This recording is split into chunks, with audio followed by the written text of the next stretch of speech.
Hasnat আব্দুল্লাহকে Dhaka medical থেকে সিএমএসে নেওয়া হচ্ছে। তার বর্তমান অবস্থা আশঙ্কাজনক বলে জানা গেছে। আসসালামু আলাইকুম সম্মানিত দর্শক, শুরুতে ভিডিও টাইটেল এবং থাম্বনেল দেখে বুঝতে পেরেছেন ভিডিওটা কতটা গুরুত্বপূর্ণ হতে যাচ্ছে। তাই দর্শক ভিডিওটি সম্পূর্ণ দেখবেন এবং বেশি বেশি শেয়ার করে অন্যকে দেখার সুযোগ করে দিবেন এবং আপনার মন্তব্য অবশ্যই কমেন্ট করে জানিয়ে যাবেন। চলুন দর্শক, আমরা সর্বপ্রথম ভিডিওগুলি দেখে আসি। রাজধানীর সচিবালয়ে আনসার ছাত্র সংঘর্ষে আহত বৈষম্য বিরোধী ছাত্র আন্দোলনের অন্যতম সমন্বয়ক হাসনাত আব্দুল্লাহকে ঢাকা মেডিকেল থেকে সিএমএসে নেওয়া হচ্ছে। তার বর্তমান অবস্থা আশঙ্কাজনক বলে জানা গেছে। এর আগে তার অবস্থা ভালো এবং তাকে কেবিনে দেওয়া হয়েছে বলে জানিয়েছিলেন ঢাকা মেডিকেল কলেজ হাসপাতালের পরিচালক ব্রিগেডিয়ার জেনারেল মোহাম্মদ আসাদুজ্জামান। সোমবার দুপুরে সাংবাদিকদের একথা জানানোর কিছুক্ষণ পরেই তাকে অ্যাম্বুলেন্সে তুলে সিএমএসে নিয়ে যেতে দেখেছে ফেস দ্য পিপলের প্রতিবেদক সজল মিয়া। রোববার রাতে সচিবালয়ে আনসার ছাত্র সংঘর্ষের ঘটনায় ঢাকা মেডিকেলে ৬০ জন চিকিৎসা নিয়েছেন। তাদের মধ্যে ৫ জনকে ভর্তি করা হয়েছে।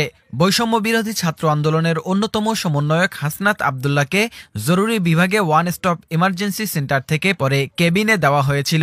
প্রসঙ্গত, রোববার দিনভর আনসাররা চাকরি জাতীয়করণের দাবিতে সচিবালয় ঘিরে রাখেন। সেখানে বিক্ষুব্ধ আনসার সদস্যদের সাথে ছাত্রদের সংঘর্ষে বৈষম্য বিরোধী ছাত্র আন্দোলনের অন্যতম সমন্বয়ক হাসনাত আব্দুল্লাহ সহ অনেকেই আহত হন।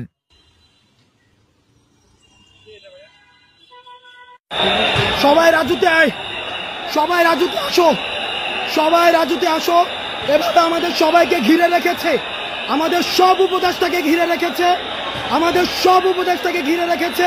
শিক্ষার্থীদেরকে বেদম প্রহার করছে, ভীষণভাবে পিটাচ্ছে। সবাই রাজুতে, সবাই প্রত্যেকটা হলের সবাই রাজুতে আসো, সবাই রাজুতে আসো, সবাই রাজুতে আসো। এর আগে রাত 8:30টার দিকে হাসনাত আব্দুল্লাহ ও সার্জিস আলম ফেসবুক পোস্টে তাদের আটকে রাখার বিষয়টি জানালে বিক্ষুব্ধ শিক্ষার্থীরা রাজু ভাস্কর্যের পাদদেশে জমা হতে থাকেন। পরে রাত 9টায় তারা সচিবালয়ের উদ্দেশ্যে যাত্রা শুরু করেন। আনসার সদস্যদের বিরুদ্ধে সচিবালয় অবরুদ্ধ করে রাখার অভিযোগ করে সমন্বয়ক হাসনাত আব্দুল্লাহ ফেসবুক পোস্টে লেখেন, সবাই রাজুতে আসেন, স্বৈরাচারী শক্তি আনসার হয়ে ফিরে আসতে চাচ্ছে। দাবি মানার পরও আমাদের সবাইকে সচিবালয়ে আটকে রাখা হয়েছে। যখন সচিবালয়ের বাইরে আনসার সদস্যরা বিক্ষুব্ধ অবস্থায় সচিবালয়ের দিকে তেড়ে আসছিল, তখন সচিবালয় থেকে ফেসবুক লাইভে সংযুক্ত ছিলেন হাসনাত আব্দুল্লাহ। শিক্ষার্থীদেরকে নির্মমভাবে পিটানো হয়েছে, নির্মমভাবে পিটানো হয়েছে। ওদের দাবি সকালবেলা, এদের দাবি সকালবেলা মানা হয়েছে, এদের দাবি সকালবেলা দুপুরবেলা মানা হয়েছে। এরপর ওরা এদের নেতৃত্ব যারা রয়েছে, গোখরা সাপকে পিছনে রেখে আপনি কাজ করতে যাবেন, এই গোখরা কিন্তু যে কোনো মুহূর্তে আপনাকে মানে ছোবল মারতে পারে। কাজেই আমার পরামর্শ হলো যে এই যে বিভিন্ন ষড়যন্ত্রের কথা আমরা ভাবছি, চিন্তা করছি, এর সমূলে বিনাশ করার জন্য প্রথম দায়িত্ব হলো চুপ্পুকে ওখান থেকে সরিয়ে দেওয়া।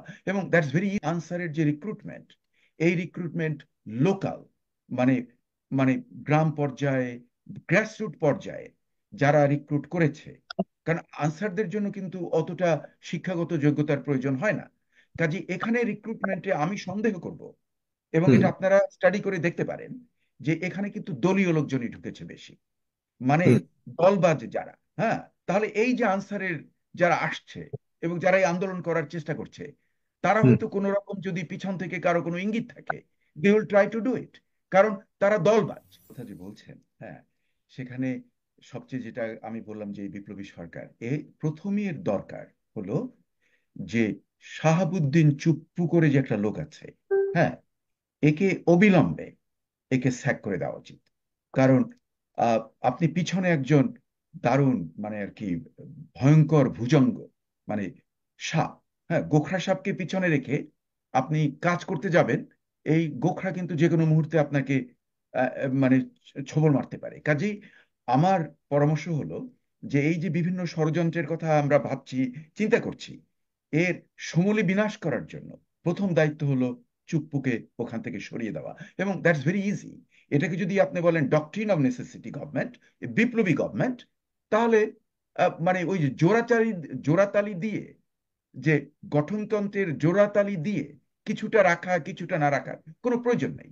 এখানে নতুন যেহেতু সংস্কার করতে হবে, ছাত্র জনতা যেটা চাচ্ছে সেটাকে আমাদেরকে মর্যাদা দিতে হবে, কারণ সেটাই হলো জনগণের। আমরা দেখলাম যে এই আন্দোলনে জনগণের কি ধরনের পার্টিসিপেশন।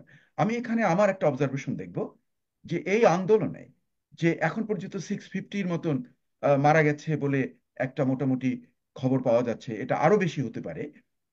কিন্তু একটা অফিসিয়াল রেকর্ডও আমি দেখেছি 400-এর বেশি। কিন্তু সেখানে আরেকটা আমাদেরকে লক্ষ্য করতে হবে যে এই আন্দোলনে বিএনপির যে বিভিন্ন সংগঠনরা আছে তাদের প্রায় 150-র বেশি মারা গেছে। আমি আরেকটা রিপোর্টে দেখেছি 180-র কাছাকাছি। জামাত ইসলামীর প্রায় অলমোস্ট 80-র মতো। যদিও মহাসচিব মোর দ্যান 200 বলেছে, হ্যাঁ দাবি হ্যাঁ, করেছে।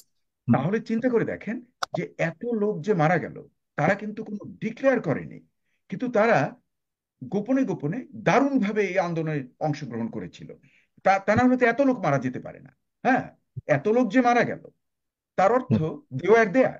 আমি যদি স্ট্যাটিস্টিক্যালি দেখি, প্রবাবিলিটির ক্যালকুলেশন করি, তাহলে আমরা যদি একটা এই আন্দোলনের প্রবাবিলিস্টিক মডেল দাঁড় করি, তাহলে তো এই দলগুলো মানে দারুণভাবে এখানে অংশগ্রহণ করেছে।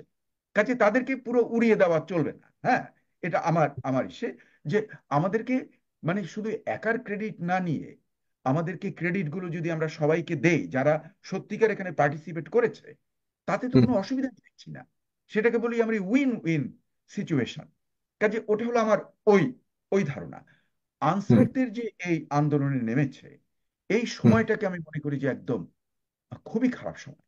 কারণ যেখানে বন্যায় যে মানে এত হাজার হাজার লক্ষ লক্ষ লোক যে পরিস্থিতিতে আছে, সেখানে তাদেরকে সাহায্য করতে না গিয়ে ডিমান্ড নিয়ে এখন আসাটা, এটা হয়তো আমি মনে করি যে এটা একটা ভালো কাজ তাদের হয়নি। এটা তাদের এবং একটা ডক্টর মোসাম্মদ সরোয়ার, এখানে কনসার্নিং বিষয়টা হলো, সবচেয়ে বেশি উদ্বেগজনক বিষয়টা হলো যেটা হলো এসছে ঠিক আছে এবং তাদেরকে অ্যালাউ করেছে, প্রশাসন তাদেরকে নিষেধ করেনি এবং ছাত্র জনতাও তাদেরকে থাকতে দিয়েছে সারাদিন। এবং আমার সাথেও যোগাযোগ করেছে, আনসারের যারা আছে, আয়োজক যারা আছে, তা আমার সাথে যোগাযোগ করেছে গত 2-3 দিন ধরে। হ্যাঁ, যে আমাদের এখানে একটা অনুষ্ঠান করতে চায়, তাদের দাবি দাওয়াকে ইয়ে করতে চায়। আমি বলেছি যে এখন আপাতত বন্যাটা হচ্ছে, বন্যাটাকে একটু যেতে দিন, মানুষের সবার মন মনন সব। এখন আন্দোলনটা আপনারা প্রয়োজনে 2 দিন পর বা আলোচনাটা 2 দিন পর করেন। কিন্তু দেখলাম আজকে তারা চলে আসে, আজকে সারাদিন থাকতে দিল। সবচেয়ে ইন্টারেস্টিং বিষয়, উদ্বেগের যেটা আমি বলতে যাচ্ছি আপনাকে, একদম উপদেষ্টা, স্বরাষ্ট্র উপদেষ্টা যেখানে বলেছে যে আপনাদের দাবি দেওয়াকে আমরা মেনে নিব এবং আলোচনা করে একটা সুষ্ঠু একটা আপনাদেরকে ফলাফল দিব। পাশাপাশি একটা দাবি তো অলরেডি মেনেও নিয়েছে, আমি পত্রিকায় পড়ে কিন্তু কথা বলছি।